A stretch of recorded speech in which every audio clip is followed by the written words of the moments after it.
Si este vino a pedir asilo y está robándonos los impuestos y todo eso, la incertidumbre de qué es lo que va a pasar, que si me van a devolver a mi país, qué tengo que hacer después, todo eso quizás emocionalmente te daña un poco. En el video de hoy vamos a tratar un tema muy pero que muy especial: cómo conseguir asilo aquí en Holanda. Invitamos a alguien que es el indicado, el Jos. Él nos va a estar hablando sobre su experiencia, cómo lo hizo, qué pasó y todo lo demás. Así que bienvenidos a otra ruta. Mi nombre es Josué Gabriel. Me conocen muchos por el Jos aquí en Holanda. Tengo en Holanda alrededor de 5 años y medio. Soy de El Salvador, nací en la capital, en San Salvador. Yo decidí venir a Holanda por seguridad para mí y para mi familia. No me sentía seguro en muchas situaciones en mi país y decidí venir a Holanda a solicitar asilo. Al venir a Holanda he dejado atrás muchas cosas. Para empezar, mi familia. Dejé a mi familia, a mis hermanos. Dejé una vida completa, un trabajo de años. Dejé mi casa propia. Dejé también muchas amistades, bastante. Y bueno, mi primer paso realmente fue buscar migración. Cuando llegué al aeropuerto, yo lo que hice primeramente fue buscar migración, decirles que quería entregarme para solicitar asilo, venía con toda mi familia. El primer paso que yo di fue ese, llegar porque no conocía, entonces yo dije, si entro y no sé cómo moverme en el transporte y todo eso, entonces mejor me entregué directamente en el aeropuerto. El asilo puedes hacerlo en 2 lugares.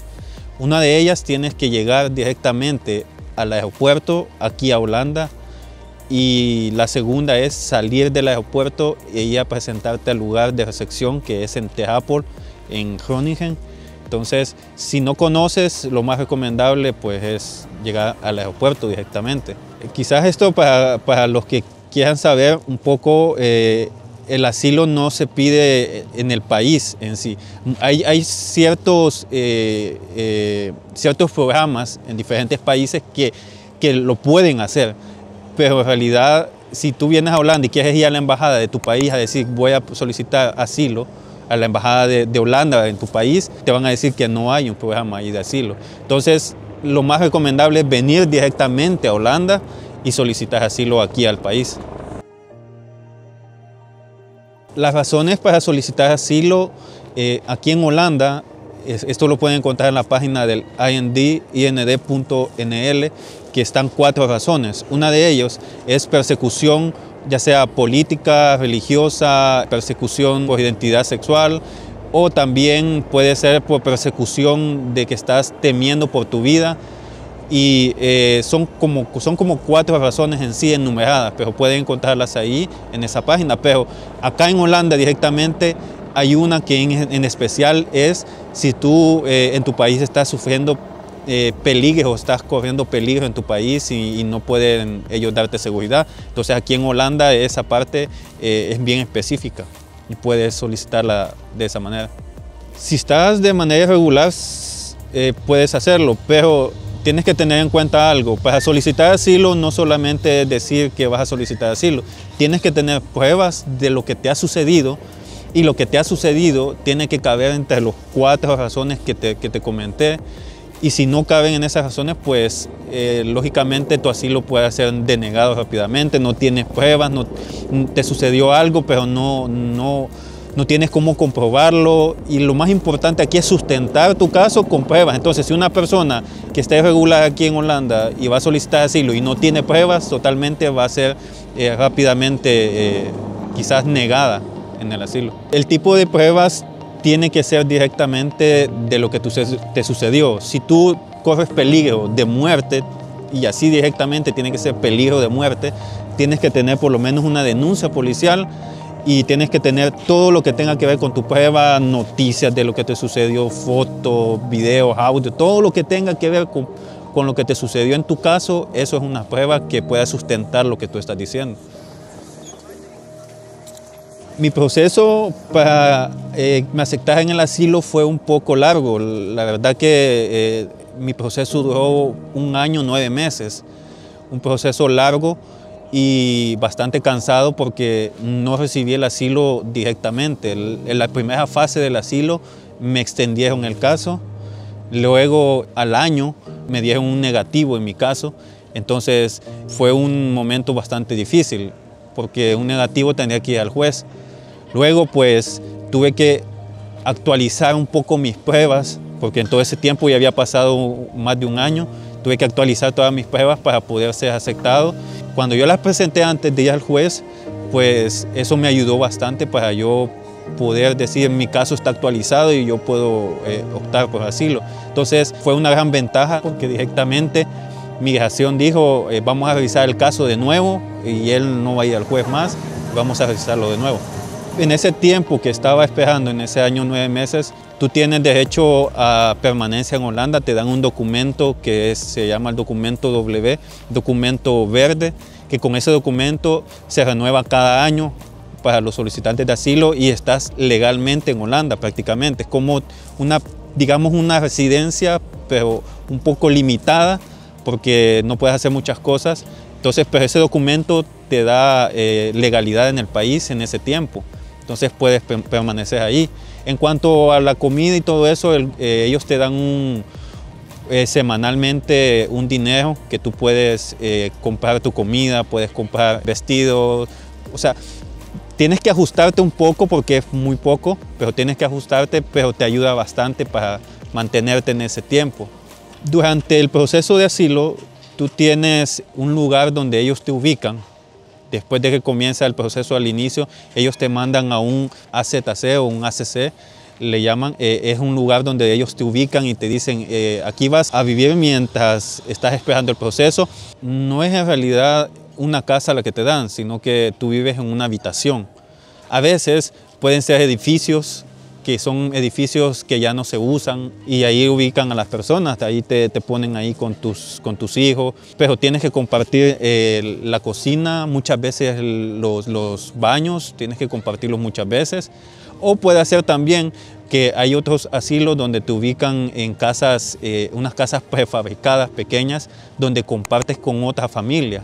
Ahí sí puedes vivir con otra familia, lógicamente cada familia en una habitación diferente, pero sí comparten su sala, su comedor, la cocina, la lavadora, secadora, el baño, todo eso lo compartes cuando vives de esa forma. Lo más difícil es no poder trabajar estando en el asilo. O sea, sí realmente lo puedes hacer, pero hay una cuestión que si tú estás viviendo en el ACC, en el asilo donde te han ubicado, tú tienes que pagarle al COA, que es la organización que te acoge, tienes que pagarle el 75% de lo que ganes y no puedes trabajar un tiempo completo ni 40 horas, son como 24 más o menos de horas que puedes trabajar legalmente, pero para conseguir un trabajo, ya que el documento que te dan no es un documento para trabajar, tienes que conseguir primero el BCN, que eso te lo dan por lo menos a los 8 meses del proceso de asilo, más o menos 6 meses es lo legal, pero se tardan a veces como 8 meses. Tienes que esperar que te den el BCN, luego ir con tu BCN a un lugar, puede ser a una agencia de empleo, pues a solicitar que si te dan trabajo y esperar que ellos tramiten tu permiso de trabajo, porque el BCN no es un permiso de trabajo, es un registro que te dan acá. Entonces, solo con ese puedes comenzar ya a solicitar un permiso de trabajo que lo puedes hacer por medio de ellos. Pero digamos que ya estás trabajando y el 75% de lo que tú estás ganando pues tiene que ir directamente al COA. Entonces es algo bien complicado vivir con 25% nada más de todo lo que ganas. Entonces muchos deciden por eso no trabajar en ese tiempo. Es lo más complicado y la espera, que en mi caso fue demasiado larga, estar ahí, esperar bastante tiempo, no saber qué hacer, la incertidumbre de qué es lo que va a pasar, que si me van a devolver a mi país, qué tengo que hacer después. Todo eso quizás emocionalmente te daña un poco. Los procesos de asilo no son iguales todos, porque todo tiene que ver primeramente de tu caso, tiene que ver qué tanto tienes pruebas. Por ejemplo, el proceso de asilo para venezolanos puede ser un poco diferente al proceso de asilo de salvadoreños o centroamericanos, porque el caso es de que principalmente en Centroamérica se vive en cuestión de pandillas y todo eso, y es el problema más grave. En cambio, en Venezuela y Colombia son diferentes los casos.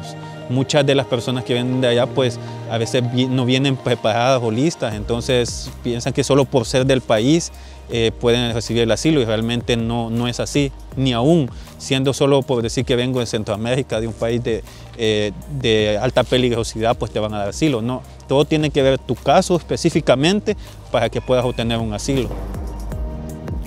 La ventaja es de que tú tienes ayuda, que Holanda, pues el proceso de asilo acá no te dejan como perder, por decirlo así, sino que tú siempre tienes ayuda del gobierno, ellos te están dando siempre ayuda, tanto seguro médico, educación para tus hijos, tienes todo prácticamente para que tú vivas un poco normal, por decirlo así. Pero la desventaja principal, siento yo, que el proceso deberían de dejar trabajar a la gente normal y no pagarles el 75% que piden, sino que dejar a la gente que trabaje para que emocionalmente pues ellos puedan sentirse que están en un país, quizás integrándose a un país y poder trabajar, poder moverse normalmente. Ese quizás es una desventaja del proceso y también otra de que vives con diferentes nacionalidades, personas que no sabes qué problemas tienen mentales, porque se han dado casos muchos hasta de suicidios en los propios asilos, personas un poco locas que se atreven hasta violar a mujeres que vienen solas. Se han escuchado casos muy terribles y yo vi muchos casos hasta de suicidios, de pleitos, de repente uno peleaba con otro, cosas bien complicadas que tú, porque piensas que vienes a un país seguro, pues piensas que no las vas a ver, pero realmente convives con muchas personas de muchas nacionalidades, más que todo personas de nacionalidad árabe y africana. Lo más feo que vi fue un suicidio. Yo no lo vi directamente el suicidio, pero sí vi dónde estaba la persona que estaba, era un edificio y parece que se había cortado, se había puñalado, no sé, ella solo. Y fue porque le habían negado el asilo. Entonces, eso fue un poco chocante verlo. Y otra cosa también es de que en el asilo donde yo estaba, pues sin saberlo nosotros, y hasta que lo vimos en las noticias, había un informe de una bomba adentro. Entonces, nos dimos cuenta hasta después en las noticias que había bastantes policías afuera, que había una alerta de una bomba. Pues gracias a Dios no sucedió nada de eso y pues todos estábamos bien. Como solicitante de asilo nunca me han discriminado solo por decir, ay, este vino a pedir asilo y está robándonos los impuestos y todo eso. O que me lo hayan dicho directamente, nunca me lo han dicho. Lógicamente mi documento de identidad cuando yo llego a hacer cualquier trámite, ahí dice que yo estoy por asilo, pero nunca he sentido el rechazo de ellos, sino que más que todo he sentido el apoyo por decir, le vamos a ayudar en esto, vamos a ayudarle en esto otro, porque es una persona que viene con una situación difícil. Entonces, realmente no me he sentido discriminado directamente. Me siento integrado al país porque el proceso de integración aquí en Holanda, después de que tú ya has recibido tu proceso de asilo, es muy bueno realmente, porque tienes ayuda tanto para poder estudiar, que el costo para poder estudiar en una escuela holandés es bastante alto, por lo menos anda más, casi llegando a los 300 euros mensuales para pagar una escuela de holandés. Entonces, eso está cubierto por el gobierno y tienes la integración con otras personas, te ayudan para integrarte con otras personas también muchas veces. Entonces, yo en este momento sí me siento integrado, siento que me ayudó mucho el aprender el idioma en una escuela, trabajar, porque a veces también tú puedes trabajar como voluntario mientras estás en el proceso de integración, puedes trabajar como voluntario y eso ayuda también a la integración en sí. Lo que más echo de menos en mi país, uno son mi familia, mis hermanos, tengo 2 hermanos que viven todavía allá y también eché de menos no haber estado cuando mi papá falleció también, fue una de las cosas muy fuertes para mí. Entonces, echo de menos eso porque no pude estar ahí cuando él estaba en una situación delicada de salud, pues no pude estar ahí. Y bueno, mis amistades, toda la gente que me conoce allá, pues me hace falta. La comida de allá es algo que de verdad echo de menos porque aunque a uno la haga aquí, pues allá no es lo mismo como comérsela allá. Venir a Holanda ha valido totalmente la pena, porque fue una decisión que tenía que tomar, tenía que hacerlo, y ha valido mucho la pena ver a mis hijos en un país como Holanda, pues, y verlos a ellos poco a poco creciendo y creciendo con una educación diferente, viviendo en un país seguro, tranquilo, que pueden estar jugando afuera y no les pasa nada, pueden estar tranquilos. La verdad que ha valido totalmente la pena para mí el haber venido a Holanda, aún sin conocerlo totalmente, porque cuando me vine pues casi no había mucha información sobre el país en cuanto al asilo, pero la verdad que me siento muy bien en este país. Volvería a hacer esto si estuviera en la misma situación que estuve cuando me vine. Lo volvería a hacer, sí. Pero si no estuviera en una situación como la que estuve, quizás no lo hubiera hecho. Porque vivir en mi país, pues, aunque es complicado a veces, pero se pueden lograr muchas cosas. El consejo que le doy a alguien que quiere venir a pedir asilo es quizás uno bastante, muy fundamental. Traiga todo lo que pueda de pruebas, no se guarde nada, porque eso va a sustentar mucho tu caso. No te vengas si no traes pruebas, pero si tú reúnes todas esas pruebas, vente y puedes solicitar el asilo, y no te aseguro nada porque también acuérdate que los que vienen a solicitar asilo pasan por un proceso con migración, entonces ellos deciden totalmente, pero si tú vienes muy preparado, pues puede hacer que logres algo. Si quieren saber más sobre cómo solicitar para un asilo y ese tipo de información, pueden darle a la lista de reproducción que aparecerá aquí en pantalla, que es del canal de ellos. Ahí puedes encontrar todo lo que necesitan saber. Aparte de eso, también curiosidades y viajes, todo ese tipo de información. Vayan al canal de ellos, suscríbanse y dejen un comentario diciendo venimos de parte de Otra Ruta. Ahora, si quieren otras historias interesantes como esta de la de él, denle click aquí. Señores, nos vemos en la próxima ruta.